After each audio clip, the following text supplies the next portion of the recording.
بسم اللہ الرحمن الرحیم۔ دروس احیاء العلوم بحمد اللہ تعالی۔ آج ہمارا درس نمبر 164 ہے۔ 163 دروس ہمارے الحمدللہ مکمل ہو چکے۔ امام غزالی رحمۃ اللہ تعالی علیہ کھانا کھانے کے آداب میں بڑی مفصل اور بڑی احسن گفتگو آپ نے اپنی کتاب احیاء العلوم کے اندر فرمائی ہے۔ پچھلے درس کے اندر ہم نے یہ بیان کیا تھا، ابتداءً بسم اللہ الرحمن الرحیم پڑھی جائے، کھانا بیٹھ کے کھایا جائے، بیٹھنے کا کیا انداز ہونا چاہیے، اور بسم اللہ کی برکت واضح ہوگی، ظاہر ہوگی کہ شیطان کھانے کے اندر شرکت نہیں کرے گا، اور تھوڑا کھانا بھی کافی ہو جائے گا، اللہ اس کے اندر برکتیں عطا فرمائے گا۔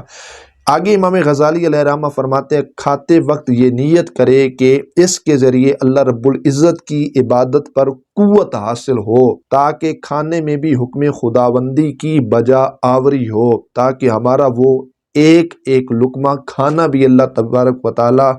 جل جلالہ کی بارگاہ میں عبادت بن سکے، اور لذت اور عیش عشرت یہ جو ہے نیت، اور یہ ہمارے ذہن کے اندر ایسا کوئی تصور خیال نہیں ہونا چاہیے کہ میں لذت کو حاصل کرنے کے لیے فلاں چیز کھا رہا ہوں۔ حضرت ابراہیم اللہ رب العزت کے کامل ولی ہیں، وہ فرماتے ہیں میں نے 80 سال زندگی میں کوئی چیز اپنی خواہش کی تکمیل کے لیے نہیں کھائی۔ آج میں بیان کر رہا ہوں، یہ بیان کرنا بڑا ہی آسان ہے،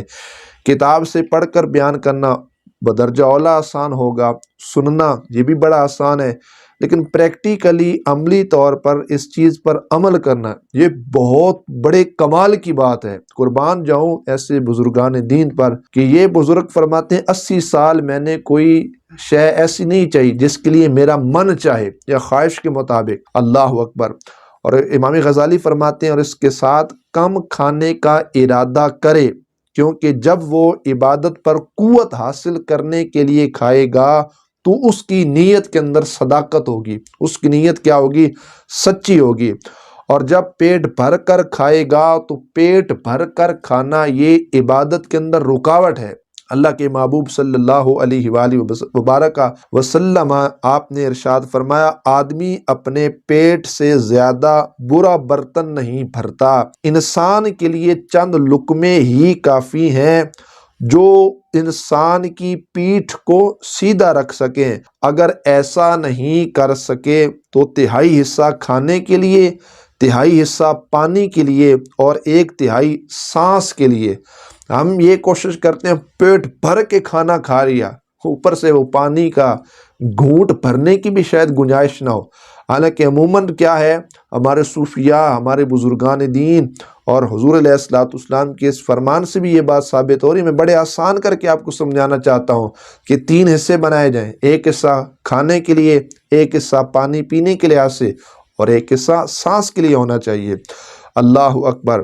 اور پھر امام غزالی علیہ رحمہ آپ فرماتے ہیں اس نیت کا تقاضا یہ بھی ہے کھانے کی طرف اسی وقت ہاتھ بڑھائے جب بھوکا ہو،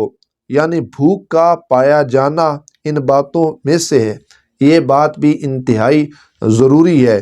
کہ سیر ہونے سے پہلے پہلے، مطلب پیٹ بھرنے سے پہلے پہلے انسان اپنے ہاتھ کو اٹھا لے۔ جو آدمی ایسا کرے گا کہ جب بھوکا ہوگا تبھی ہاتھ بڑھائے گا، اور پیٹ بھرنے سے پہلے پہلے اپنے ہاتھوں کو واپس کھینچ لے گا، اس کو ڈاکٹر کی ضرورت نہیں پڑے گی، اس کا معدہ بھی ٹھیک، جگر بھی ٹھیک، اور اس لحاظ سے اس کو دنیاوی فوائد بھی نصیب ہوں گے، اخروی فوائد بھی نصیب ہوں گے، دینی فوائد یہ بھی نصیب ہوں گے کہ بالخصوص عبادت کے حوالے سے اس کے اندر ایک جذبہ پیدا ہوگا۔ پھر لذت سجدے کی بھی نصیب ہوگی، لذت رکوع کی بھی نصیب ہوگی، لذت قرآن پاک کی تلاوت کرنے کے لحاظ سے بھی اس کو نصیب ہوگی۔ تو ہمارے صوفیاء اور بزرگان دین نے حتی الامکان یہ کوشش کی کہ انہوں نے اپنی زندگی کو اس انداز کے ساتھ گزارا کہ انہوں نے کھانا جو ہے وہ کم کھایا۔ اب یہاں پر کچھ وہ روایات کہ جن کو پڑھنے سے انسان یقین مانے وہ رونگٹے کھڑے ہو جاتے ہیں کہ ہمارے اسلاف نے کس انداز کے ساتھ اپنی زندگیوں کو گزارا۔ سب سے پہلے ایک حدیث پاک اللہ کے محبوب صلی اللہ علیہ وآلہ وبارک وسلم کے حوالے سے شمائل ترمذی کے اندر یہ بات موجود ہے کہ سیدنا ابو طلحہ رضی اللہ تعالیٰ عنہ فرماتے ہیں کہ ہم نے اللہ کے محبوب صلی اللہ علیہ وآلہ وسلم کی بارگاہ میں بھوک کی شکایت کی، اللہ کے محبوب علیہ السلام ہمیں بھوک لگی ہے، اور اپنے پیٹوں پر ایک ایک پتھر بندھا ہوا دکھایا اللہ کے محبوب علیہ السلام کی بارگاہ میں، تو اللہ کے محبوب صلی اللہ علیہ وسلم نے اپنے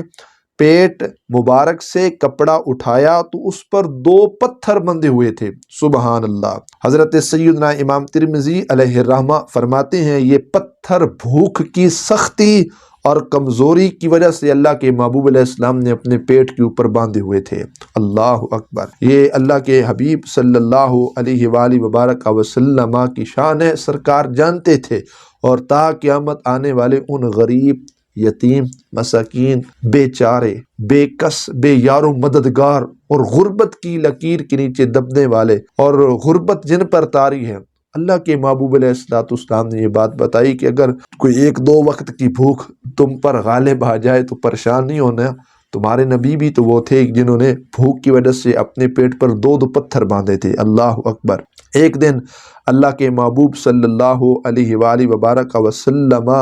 کو بھوک کی شدت درپیش ہوئی تو ایک پتھر لے کر اپنے پیٹ مبارک کے اوپر باندھا اور فرمایا، خبردار، کئی ایسے لوگ ہیں جو دنیا میں عمدہ خوراک کھانے والے اور آسودہ زندگی گزارنے والے ہیں، مگر قیامت کے روز بھوکے ہوں گے، ننگے ہوں گے۔ خبردار، اللہ کے محبوب علیہ السلام نے فرمایا کئی لوگ ایسے ہیں جو اپنے آپ کو معزز اور جو ہے نا عزت والا بنانے کی کوشش کرتے ہیں، صحیح کرتے ہیں، حالانکہ وہ ذلت کا سامان تیار کر رہے ہیں۔ اور اللہ کے حبیب علیہ السلام نے فرمایا کئی لوگ ایسے ہیں جو اپنے آپ کو ذلیل کرتے نظر آتے ہیں، مگر یہ ان کے لیے سامان عزت ہے، اللہ ان کو مزید عزتیں عطا فرماتا ہے۔ حضرت موسیٰ کلیم اللہ علیہ السلام اللہ رب العزت جل جلالہ کے پاک پیغمبر ہیں، صاحب کتاب ہیں، تو آپ جب مدین کے کنویں پر تشریف لائے تو کمزوری کے باعث ترکاری کی سبزی آپ علیہ السلام کے پیٹ مبارک کے باہر سے نظر آتی تھی، اللہ اکبر۔ اتنا کمزور پیٹ پڑ گیا تھا کہ وہ سبزی بھی نظر آنے لگی، اور جن 40 دنوں میں اللہ کریم جل جلالہ سے ہم کلام ہونے کا شرف پایا تو آپ موسیٰ علیہ السلام نے کچھ کھایا نہیں تھا۔ یہ بھی احیاء العلوم کے اندر امام غزالی نے اس کو ذکر کیا ہے۔ اور حضرت سیدنا قاضی عیاض علیہ الرحمہ آپ فرماتے ہیں کہ حضرت سیدنا داؤد علیہ السلام کا لباس اونی اور بچھونا بالوں سے بنا ہوا تھا، اون کا لباس اور بچھونا جو تھا وہ بالوں سے بنا ہوا تھا، اور جو شریف کی روٹی کو نمک کے ساتھ استعمال کر کے حضرت داؤد علیہ السلام تناول فرمایا کرتے تھے۔ اور حضرت عیسیٰ روح اللہ علی نبینا وعلیہ السلام نے اپنے لیے کوئی گھر نہیں بنایا، جہاں نیند قدم بوسی کرتی آرام فرما لیا کرتے تھے، بالوں کا لباس زیب تن بدن کرتے اور درخت کے پتے جو ہے وہ تناول فرمایا کرتے تھے۔ یہ اللہ کے پاک پیغمبر عیسیٰ علیہ السلام کی بات کر رہا ہوں۔ اور سیدنا یحییٰ علیہ السلام کا کھانا تر گھاس تھا، گھاس کو لیتے، پانی کے ساتھ اس گھاس کو تر کر کے حضرت یحییٰ علیہ السلام اس کو کھایا کرتے تھے، اور اللہ کریم جل جلالہ کے خوف کی وجہ سے اس قدر روتے تھے کہ مبارک رخساروں پر رونے کے جو نشانات تھے، وہ جو آنسو ٹپکتے تھے، وہ نشانات آپ کے رخسار مبارک کے اوپر پڑ گئے تھے۔ یہ ہمارے بزرگان دین کے احوال ہیں کہ جنہوں نے اپنی زندگیاں اس انداز کے ساتھ گزاری کہ وہ پتے کھایا کرتے تھے، گھاس کھایا کرتے تھے، لیکن اللہ رب العزت جل جلالہ کی عبادت کا عالم یہ دیکھو کہ ساری رات رب کی بارگاہ میں قیام بھی کرتے ہیں، ساری رات سجدے میں اپنی پیشانیوں کو رکھ کر سبحان ربی الاعلیٰ کی ندائیں بھی دیتے ہیں۔ اللہ رب العزت ان تمام بزرگان دین پر اپنی لا تعداد رحمتوں کا نزول فرمائے، اور اللہ تبارک و تعالی جل جلالہ حضرت حجت الاسلام امام غزالی رحمۃ اللہ علیہ کی قبر انور پر بھی اپنی کروڑوں اور بالخصوص لا تعداد رحمتوں کا، برکتوں کا نزول فرمائے، اور آپ کے علمی اور روحانی فیضان سے اللہ کریم ہم سب کے سینوں کو مستفیض فرمائے۔ احیاء العلوم کا درس نمبر 164 ہم نے مکمل کیا۔ اس کا بقیہ حصہ، کھانا کم کھائیے، کم کھانے کے اندر ہی ہماری راحت ہے، برکت ہے، طبی فوائد بھی ہیں، دینی لحاظ سے بھی فائدہ ہے۔ انشاءاللہ اس کا بقیہ حصہ میں درس نمبر 165 کے اندر ذکر کروں گا۔ وآخر دعوانا ان الحمد للہ تعالی رب العالمین۔